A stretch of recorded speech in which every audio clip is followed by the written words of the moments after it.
Random House Audiobooks presents Sick Puppy by Carl Hiaasen. Read for you by Edward Asner. Sick Puppy. On the morning of April 24th, an hour past dawn, a man named Palmer Stoat shot a rare African black rhinoceros. He fired from a distance of 13 yards and used a Winchester .458, which knocked him flat on his back.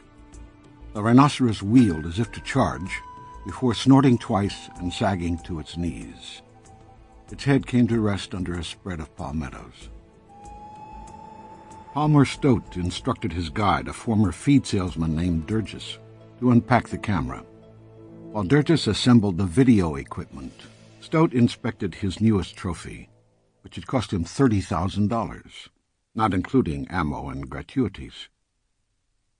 When he moved the palmetto fronds away from the rhino's face, he noticed something wrong. "You ready?" Durgis was wiping down the lens of the video camera. "Hey, look here," Stoat pointed accusingly. "I'm looking." "Care to explain?" "Explain what?" "That's a horn," said Durgis. Stoat gave a yank. It broke off in his hands. "It's fake, Jethro." Angrily, Stoat thrust the molded plastic cone at Durgis. "What'd you guys do with the real one?" "Sold it. It's worth a fortune in Asia. Supposedly some kind of magic dick medicine. They say it gives you a boner last 2 days. Durgis shrugged skeptically. "Anyhow, it's serious bucks, Mr. Stoat. That's the program for all our rhinos. Some Chinaman over Panama City buys up the horns." "You bastards are gypping me." "No, sir. A genuine African rhinoceros is what the catalog says, and that's what you got." For a closer look, Stoat knelt in the scrub. The rhino's cranial horn had been taken off cleanly with a saw, leaving an oval abrasion. There the plastic replacement had been attached with white, gummy, industrial adhesive. "The whole idea," Stoat said irritably to Durgis, "was a head mount for my den." "And that's a hell of a head, Mr. Stoat, you gotta admit." "Except for one tiny detail." Stoat tossed the fake horn at Durgis. Durgis let it drop to the ground, now sodden with rhino fluids. "I got a taxidermy man does fiberglass on the side. He'll fix you up a new one." "Nobody'll know the difference, sir. It'll look just like the real deal." Stoat took the Winchester from the guide and slung it over his shoulder. "Anything else I should know about this animal?" "No, sir." There was no point telling Stoat that his trophy rhinoceros also had suffered from cataracts on both eyes, which accounted for its lack of alarm at the approach of heavily armed humans. In addition, the animal had spent its entire life as tame as a hamster, the featured attraction of an Arizona roadside zoo. Stoat said, "Put the camera away. I don't want anybody to see the damn thing like this.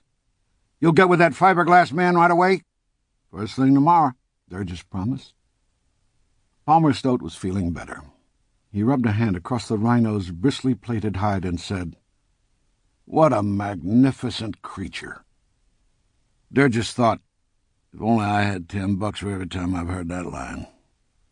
Stoat produced 2 thick cigars and offered one to his faithful guide. "Cohibas," Stoat said. "The genuine article." Theatrically, he fired up. Durgis declined.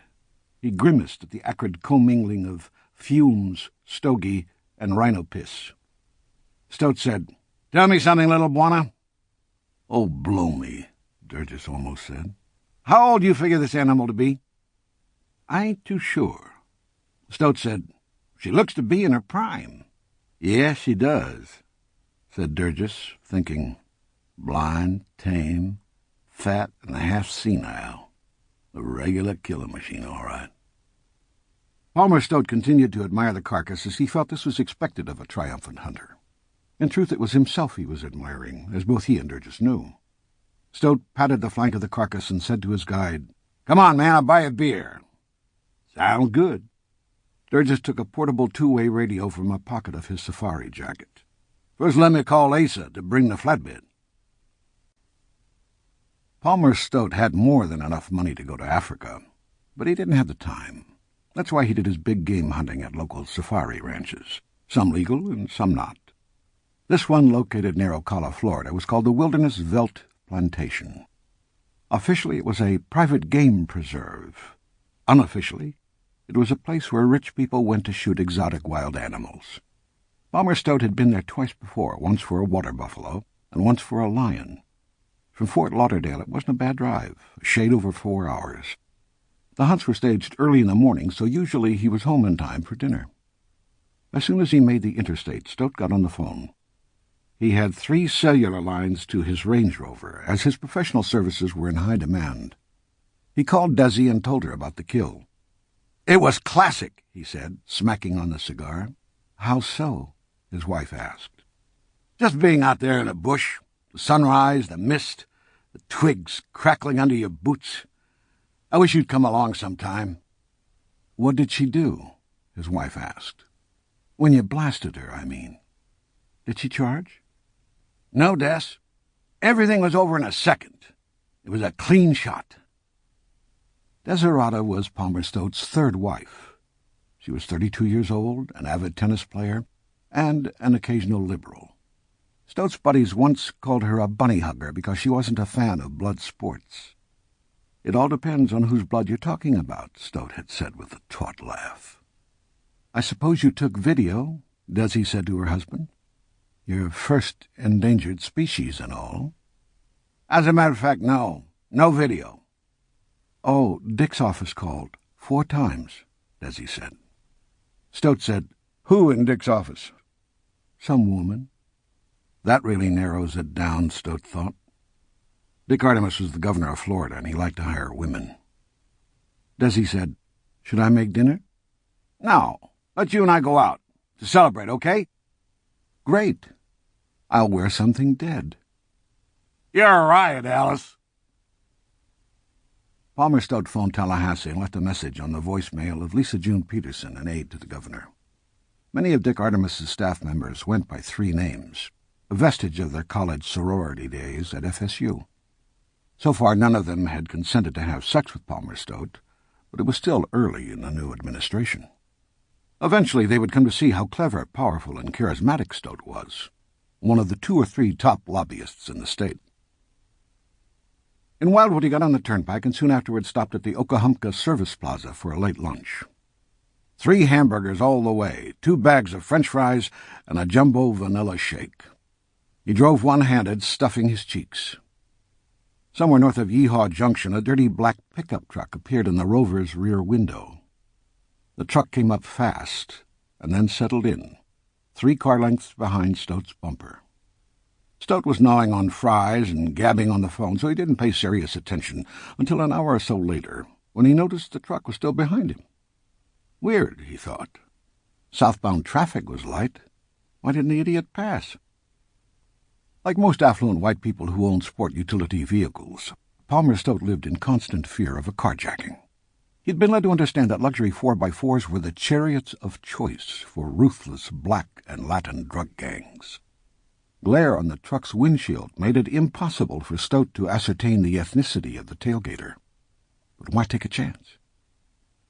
Stoat groped in the console for the Glock semi-automatic that he'd been given as a Christmas gift by the president of the State Police Benevolent Association. He placed the pistol on his lap. Ahead loomed a slow-moving Airstream travel trailer as wide as a Mississippi barge. Stoat accelerated around it and cut back sharply, putting the camper rig between him and the pickup truck.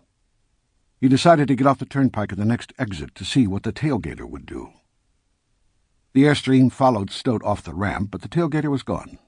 Palmer Stoat found an Exxon station, gassed up, took a leak, and then headed back toward the turnpike. All the way to Lauderdale, he kept checking his rear view. It was mind-boggling how many people owned black pickups. Stoat's nerves were whacked by the time he got home. They had brought their idea for Shearwater Island to Governor Dick Artemis in glitzy bits and pieces, and he'd liked what he'd heard so far. A planned seaside community, beach and boardwalks between the condominium towers, public parks, kayak tours, and a nature trail. 2 championship golf courses, a clay pigeon shooting range, a yacht harbor, airstrip, and heliport. Sample complete. Ready to continue?